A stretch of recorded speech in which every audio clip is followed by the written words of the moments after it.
T'as un moment dans ton observation où tu fais « c'est gigantesque, puis je sais pas qu'est-ce qu'on va faire ». J'avais un client qui faisait partie de la bâtisse qui m'a appelé pour un gicleur. C'est ça, le point de départ de tout ça, c'est un gicleur. Il aura fallu plus de 42 heures de travail et 150 pompiers pour venir à bout du brasier, finalement maîtrisé samedi matin.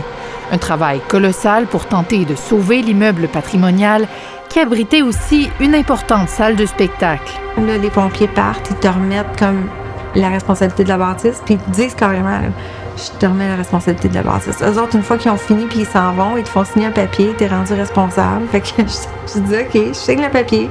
Tes murs sont en train de tomber, tout est à terre, les toilettes sont sautées. Tu sais, c'est pas imaginable ce que tu vois.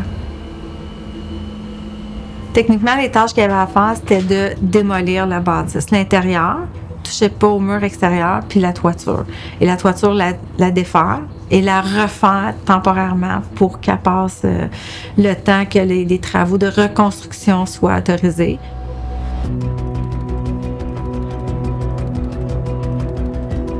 28 logements d'un côté, pas loin d'une soixantaine de personnes. De l'autre côté, 40 logements qui étaient là. Donc, techniquement, 80 personnes âgées.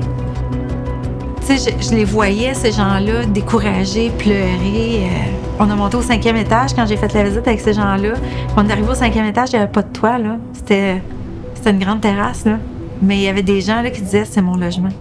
J'ai les pieds dans ma chambre. Puis je disais « oui, mais là, tout est possible. À partir de là, tout est possible ».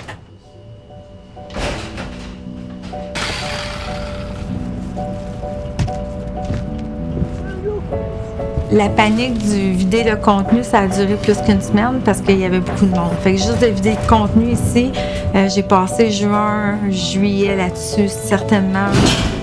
Après, quand on est revenu des vacances, ben là, on a commencé vraiment à stripper les logements. Vraiment, là, enlever les murs, enlever les planchers, vider ce qui restait de cochonnerie, si tu veux. Mais tu sais, c'était pas grand-chose, c'était vraiment de défaire. Là, on défait. On arrache le plafond, on arrache le gypse, on arrache la laine, on arrache les planchers, on strippe. Tout ce qu'on avait, là, c'était des carcasses de murs, là. Juste des montants de murs en métal. C'était ça qu'on avait ici à un moment donné. Après ça, on s'est attardé à la toiture, de défaire la toiture.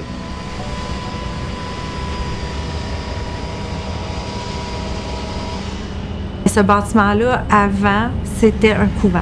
C'est énorme là, comme place, mais c'était vraiment consacré à l'église. Donc, ils ont gardé l'espèce de coupole avec le clocher.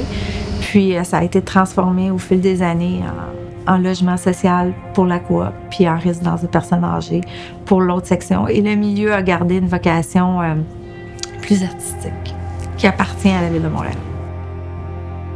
On a découvert des fresques qu'il a fallu protéger aussi derrière des murs. Beaucoup de choses, mais on les a débarquées du mieux qu'on pouvait, on les a sauvegardées.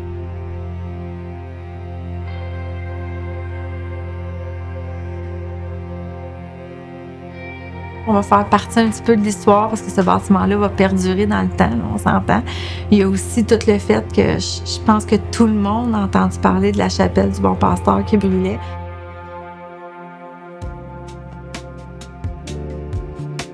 On n'a pas de limite, là. Tu sais, GLSR, on se limite pas aux petits dossiers, on se limite pas... on est capable de surmonter à peu près tous les défis qui vont nous être présentés. Je pense qu'on est bien entouré pour le faire. Fait que peu importe l'ampleur ou les difficultés ou les embûches d'un dossier, on a prouvé qu'on était capable de passer au travers puis de réussir à amener à terme un dossier de cette envergure-là. Mon nom est Véronique, je travaille pour GLSR en tant que chargée de projet depuis presque 5 ans. Puis mon rôle, c'est de coordonner des travaux de tout genre.